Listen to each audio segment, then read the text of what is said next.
O ngayon, gusto kong pag-usapan natin ito mga kababayan na balita ngayon sa Philippine Daily Inquirer. Yan po, Soto Lacson seek investigation into scandalous BICAM insertion, pork barrel in 2025 budget. Flood control projects na inimplement ng kanyang administrasyon at saka yung previous administration. Yan sabi ni Bersamin says the investigation into flood control projects also covers the previous administration. Di ba una nang lumitaw yung bilyon-bilyon na ahakot ng ilang mga senador? Tulad ni mismo si Chis Escudero, saka si Joel Villanueva. Hahamakin ang lahat, makabiglang ang minimiti. Isang kasabihan, North Wing Hallway papasok sa tanggapan ni House Speaker Martin Romualdez. Naka-rubber shoes siya. Nagbabagang mga balita at pagtalakay sa mga isyu ng lipunan. Pulsa, opinyon, banat at paglalantad sa katotohanan. Pulsa, what you see is what you get. You decide. Alam po mga kababayan, si Dante Maravillas, Bicolano vlogger, broadcast journalist from Albay. O ngayon, gusto kong pag-usapan natin ito mga kababayan na balita ngayon sa Philippine Daily Inquirer. Yan po, Soto Lacson seek investigation into scandalous BICAM insertions, pork barrel in 2025 budget. Tapos, magkakaalaman na mga kababayan kasi nabanggit din ito sa SONA kahapon mga kababayan ng ating Pangulong Bongbong Marcos. Bobo sisiin niya yung lahat. Kung kailangan mga kababayan na reenacted budget, yun na lang ang gagawin ng ating Pangulo. Hindi lang siya malusutan ng mga budget insertions na ginagawa sa Kongreso through the BICAM. Kasi aminado yung ating Pangulong Bongbong Marcos na massive ang korupsyon, lalo na po sa mga flood control projects. Kaya nga po, ipapareview niya yung mga flood control projects na inimplement na kanyang administrasyon at saka yung previous administration. Yan sabi ni Executive Secretary Lucas Bersamin. Bersamin says the investigation into flood control projects also covers the previous administration. I think yung Quadcom, ito ngayon ang magiging sentro ng kanilang investigasyon sa pagsimula ng 20th Congress. So magkakaalaman na rito yung mga DDS na hanap ng hanap, nasaan na yung mga flood control projects, mas marami po yung flood control projects ng previous administration. O ngayon, balikan natin muna yung sabi ni Senator Soto at Ping Lacson na magsasagawa sila ng investigasyon into scandalous BICAM insertions, pork barrel in the 2025 budget, warning that the scale and secrecy of the amendments point to malalang pork barrel scheme. Grabe is the word. Amendments by the Senate in the past never ran into billions, especially if it involved the DPWH, sabi po ni Soto, referring to the Department of Public Works and Highways. Yung online report, it is scandalous to say the least. More so when these amendments came from cuts from the Department of Education and DOH. We will surely look into it and investigate. Ngayon, mga kababayan, may report yung Billionaire News tungkol sa budget insertions kung saan ang sabi sa report ni Corina Sanchez mga kababayan sa Billionaire News, nahuli kami itong si Chis Escudero. Pumunta si Chis Escudero sa Kongreso para siguro kausapin si Speaker Martin Romualdez para sa sinasabi BICAM insertion. Di ba una nang lumitaw yung bilyon-bilyon na ahakot ng ilang mga senador? Tulad ni mismo si Chis Escudero, saka si Joel Villanueva. Ito, pakinggan natin yung report ng Billionaire News, si Corina Sanchez. Mas tumindi pa ang espekulasyon sa umano'y budget insertions ni SP Chis. Nahuli kam kasi ang kanyang pagbisita sa Kamara not once but twice sa kasagsagan ng BICAM deliberations sa 2025 budget. Ang detalye sa agenda report ni Dexter Ganibe, live nagulat mula sa Batasang Pambansa. Dexter, so ano na ang latest dito sa tinaguriang ham and cheese insertions? Ham and cheese insertions? Corina, mukhang hindi natatagal ang ham and cheese na breakfast o merienda sa Senado. Dahil ang sunog, kahit takluban mo man ng malaking planggana, sisingaw at sisingaw pa rin ang usok nito. Sumingaw? Hahamakin ang lahat, makamit lang ang minimiti. Isang kasabihan na naging gabay ng ilan para magtagumpay sa buhay. At tila yan din ang batayan ni Senate President Jesus Escudero noong 19th Congress sa issue ng tumataginting na 142.7 billion pesos na umunoy budget insertions sa 2025 General Appropriations Act. 142 billion pesos na insertion ginapang ni Jesus Escudero. Yun ang sabi sa report ng Billionaire News kung saan pumunta pa si Jesus Escudero sa Kongreso. Yan sinasabi natin, nothing concealed which shall not be revealed or hidden which shall not be made known. Ngayon, si Tito Sen, saka si Ping Lacson, magsasagawa na po ng investigasyon dito. Malamang mapipilitan si Jesus Escudero na bumaba as Senate President. Nangangalisaw na po, mga kababayan. Another karma ito. Amakin ng lahat, makamit lang ang minimiti. Isang kasabihan na naging gabay ng ilan para magtagumpay sa buhay. At tila yan din ang batayan ni Senate President Jesus Escudero noong 19th Congress sa issue ng tumataginting na 142.7 billion pesos na umunoy budget insertions sa 2025 General Appropriations Act o GAA. Sa video na nakuha ng Politico.com mula sa security footage ng Batasang Pambansa, makikita si SP Cheese sa North Wing hallway papasok sa tanggapan ni House Speaker Martin Romualdez. Naka-rubber shoes siya, maong pants at printed shirt. Ang oras, pasado 2:00 ng hapon. Ang petsa, November 30. Bonifacio Day, holiday. Nasundan ito ng isa pang pagbisita sa House. Not Ang once unang but pagbisita twice. nangyari 2 araw matapos simulan ang Bicameral Conference Committee para sa GAA. Wala pang Senate President sa kasaysayan ang bumisita sa House sa kasagsagan ng BICAM deliberations ng national budget, partikular sa panahon ng pag-reconcile ng mga magkaibang probisyon ng kanilang bersyon. Naaprobahan ng BICAM ang national budget noong December 11, 2024. At sa pag-aaral ng Politico.com, pangalawa ang lalawigan ng Sorsogon na home province ni Escudero sa nakakuha ng pangalawang pinakamalaking budget para sa mga proyektong pang-infrastruktura kasama ang flood diba? control projects. Nagkakahalaga ito ng 9.1 billion pesos. 9.1 billion pesos. Ng 142.7 billion pesos na umano'y budget insertions ay napunta sa palwarte ng kaalyado ni SP Cheese na si Joel Villanueva, ang you see? lalawigan ng Bulacan. Magkakasabwat, mga kababayan. Para kay Senator Loren Ligarda, kailangang mapag-usapan ito bago masimulan ang pagbusisi ng 2026 national budget. It is important before we Booking, mga kababayan. to the NEP of 2026, we have to exercise naiskandalo kayo ngayon. oversight on the GAA of 2025. Meaning, suriin natin saan nagkamali, saan ang pagkukulang, saan ang mali. So yan po ang report, mga kababayan ng Billionaire News. Kaya magsasagawa po ng investigasyon. Kahit yung ating Pangulong Bongbong Marcos, kumbinsido, may mga ginawang salamangka, mga kababayan. Sabi ni Tito Sen, masyado na anyang iskandaloso ito. Sa isang interview, sinabi po ni Soto that the circumstances were so alarming, he would use an even stronger term than scandalous if one were available. Sabi po ni Tito Sen, while the project amendments are generally allowed in the budget process, especially when kept within reasonable amounts and properly disclose the insertions of projects worth billion added only during the BICAM and not earlier in the budget is an entirely different matter. Sabi ni Tito Sen, ngayon, bakit ko sinasabi skandalos at excessive?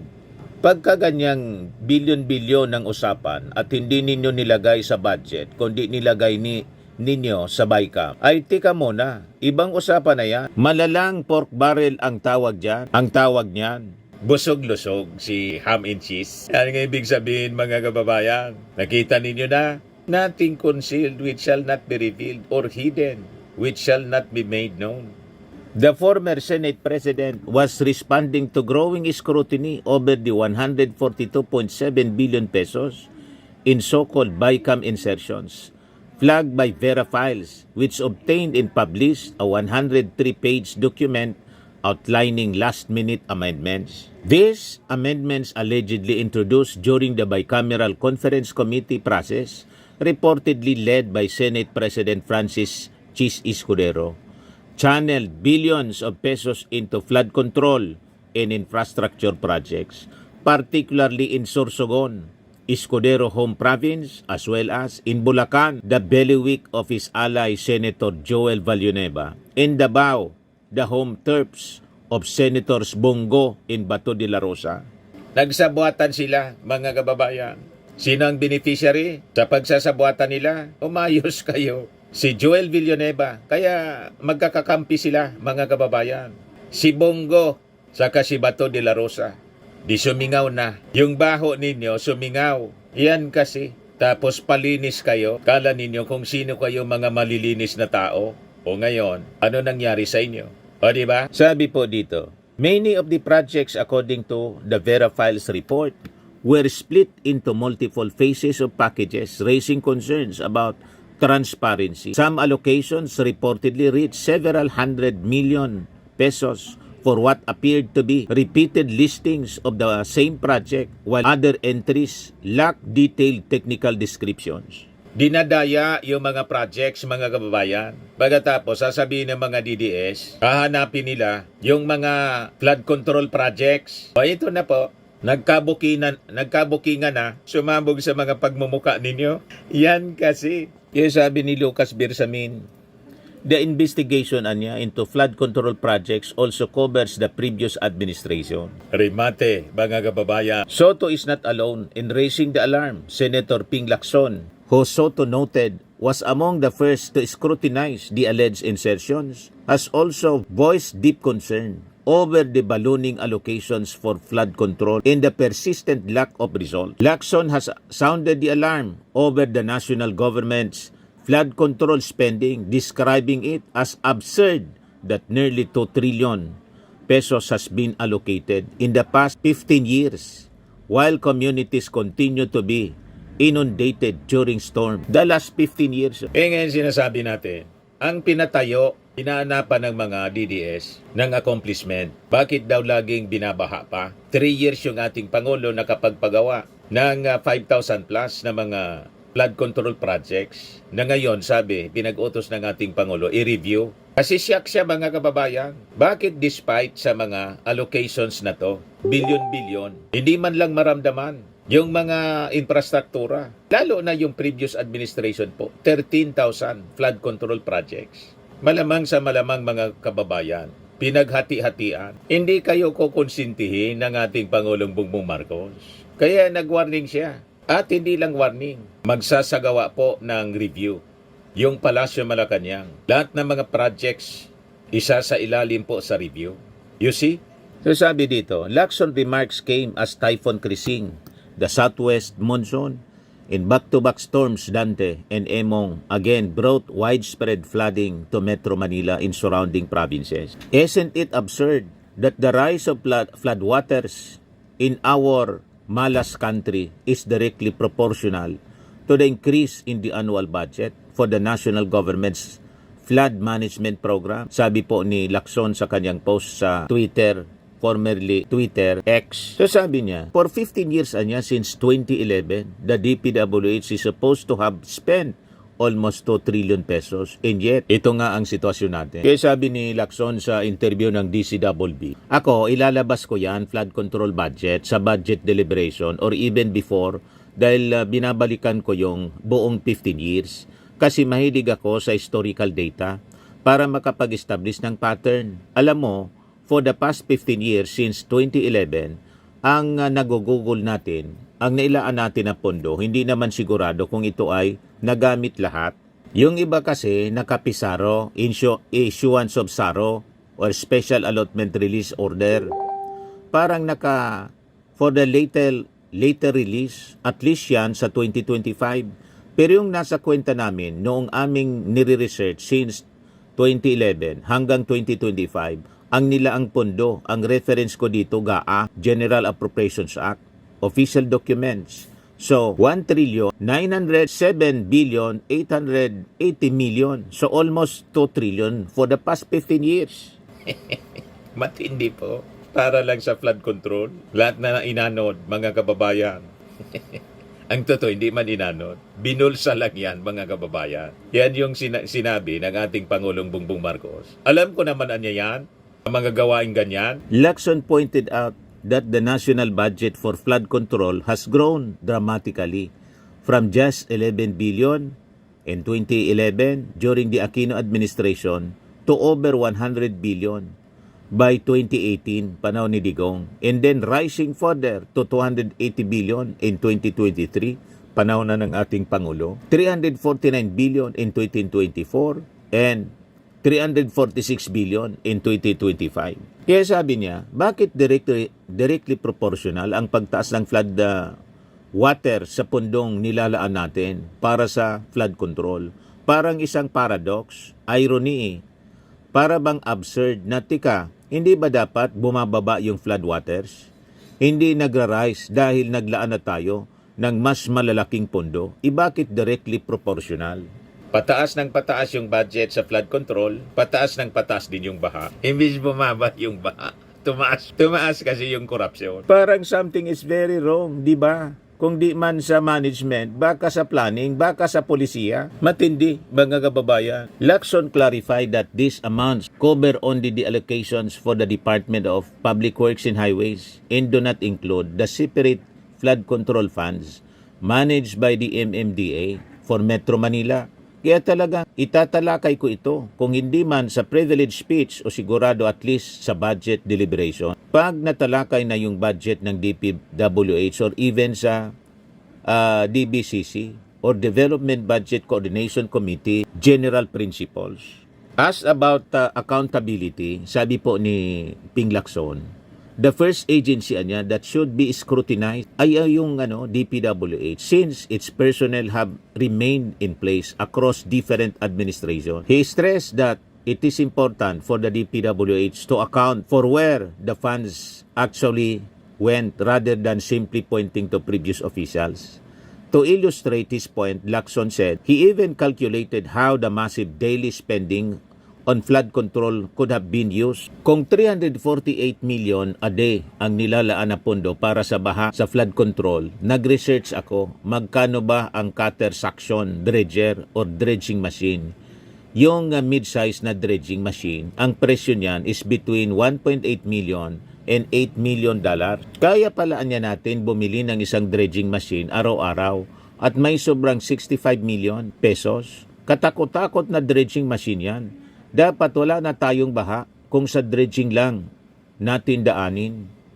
Kaya sabi ni Lacson, baka kasi yung 2 trillion na yon, baka yung 1 trillion noon napunta sa bulsa ng kung sino-sino. As floods continue to worsen despite ballooning budgets, sabi ni Lacson, tumataas yung baha, tumataas din yung pondo. Hindi ka nais-nais, hindi ka tanggap-tanggap, illogical niya. Hindi talaga katanggap-tanggap kasi maraming tumatanggap. Tama yung mga statement. Sinabi mga kababayan ni Ping Lacson, dapat talagang imbestigahan. Unang imbestigahan ninyo yung insertion ni Chis Escudero. Bilyon-bilyon. Mga kababayan. Maski si Amy Marcos pumalag na. Hindi chismis, I may say, senators behind budget insertions. To my mind, it's not an allegation. It is truth. Tumayo ako noong early December tungkol sa BICAM at pinoprotesta ko ang proseso at yung mga pangyari. As to whether Escudero should explain his role on the matter, sabi po ni Amy Marcos, hindi ko alam kung sino-sino yan. Dami-daming haka-haka, sana hindi na maulit. Pero ibinoto pa rin ni Amy Marcos for Senate President si Chis Escudero. Pakinggan natin yung ating Pangulo sa kanyang speech tungkol dito sa budget insertions at flood control. Kailangan natin magsakripisyo upang masiguro na nailayo natin sa kapahamakan ng ating mamamayan dahil mahalaga ang bawat buhay ng Pilipino.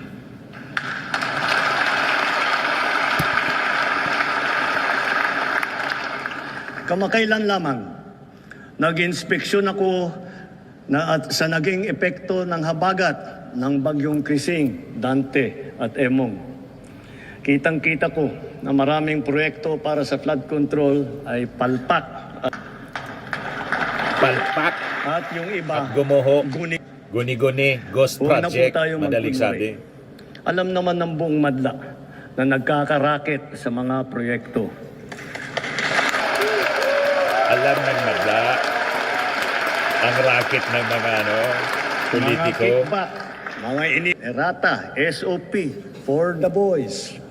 Kaya sa mga nakikipagsabwatan upang kunin ang pondo ng bayan at nakawin ang kinabukasan ng ating mga mamamayan, mahiya naman kayo, Papa Pilipino. Mahiya kayo. Pero nagtayuan yung mga walang hiya.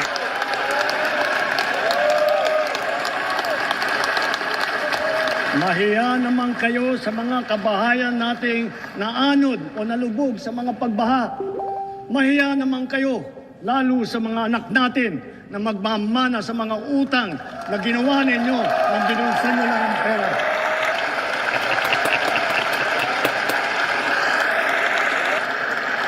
Nagtayuan. Para hindi malata. Tumayo din. Hindi na maulit. So that this will not happen again. First, the DPWH will immediately submit to me a list of all flood control projects from every region that were started or completed in the last 3 years. The last three Second, years. The Regional Pero Project Monitoring Committee shall ang sabi examine ni, that list of projects. ang sabi ni Bersamin, kasama yung previous administration. Pero ang binanggit ng ating Pangulo, for the last 3 years. Bersamin says, the investigation into flood control projects also covers the previous administration. Para magkaalaman na. Kasi mas marami po yung pinagawa ng previous administration na flood control projects. Di ba? 13,000. Asa na yon? Inanod na lahat. Ay mga DDS, sinanapan yung ating Pangulo. Asa nang anya yung 5,500 na flood control projects papaimbestiga ng ating Pangulo. Kasi alam niya, maraming projects ang drawing lang. Aminado siya.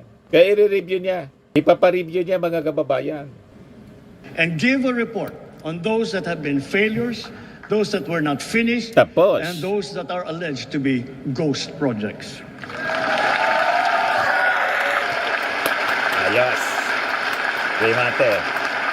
And third, we will publish this list. Very good. Isa po natin ang listahang ito. Kaya ang publiko na saksi sa mga proyektong ito ay malayang suriin ang listahan at magbahagi ng kanilang nalalaman para makatulong sa ating imbestigasyon. Transparency po. Magiging very transparent. At the same, there will be an audit and performance review regarding these projects to check and make sure and to know how your money was spent. Ayos na ayos. Sa mga susunod na buwan, makakasuhan ang lahat ng mga lalabas na may sala mula sa investigasyon, pati na ang mga kasabwat na kontratista sa buong bansa. Tapos, Kailangan malaman ng taong bayan ang buong katotohanan. Kailangang may managot sa naging matinding pinsala at katiwalian.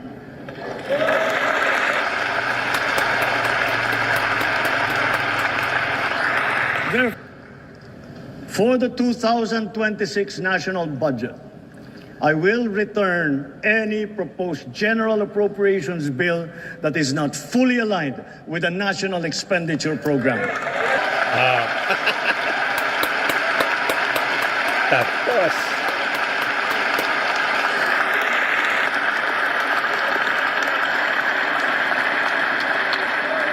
And further, I am willing to do this even if we end up with a reenacted budget.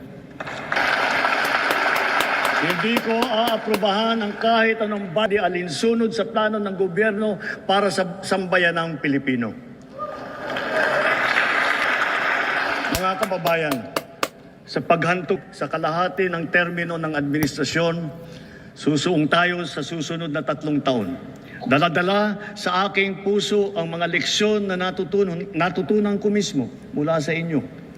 Ito ang nagbibigay sa akin ng bago at pinag-iba yung gana sa trabaho, sigla sa serbisyo at dedikasyon sa Pilipino. Sabi dito ng mga nag-react dito sa budget insertions po.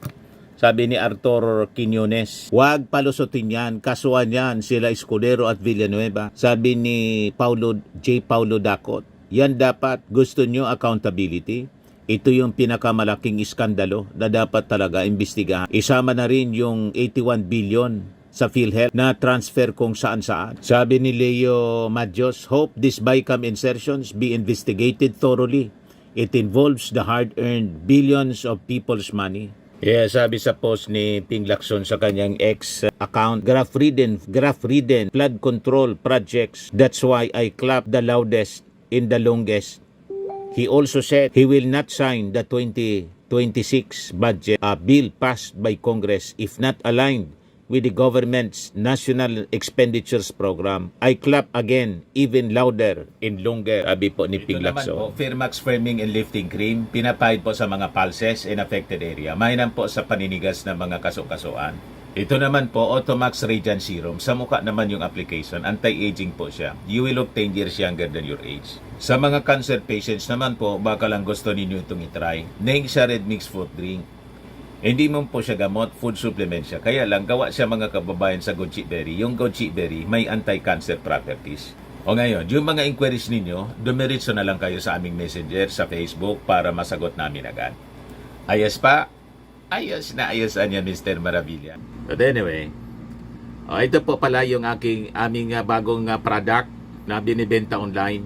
I am worldwide amazing pure organic barley powdered drink mix from Australia. Negosyo to ng aking anak na architect entrepreneur Riz Maravillas. Ayan po. Kontakin na lang po ninyo siya, Riz Maravillas on Facebook. Ang mga health benefits niya, boost immunity, improves digestion, enhance energy levels, packed with antioxidants, prevent cancer. Sa mga nagana po ng malinis and spacious fitness gym, pumunta lang po kayo sa aming Colossal Fitness Gym. May Grab car rental din po kami. Ito naman po yung bago naming product na binibenta online. Eye Glow Serum, whitening po siya. Tingnan ninyo yung epekto sa aking anak na architect before and now. Yung mga inquiries po ninyo, dumiretso na lang kayo sa kanyang Facebook account, Riz Maravillas.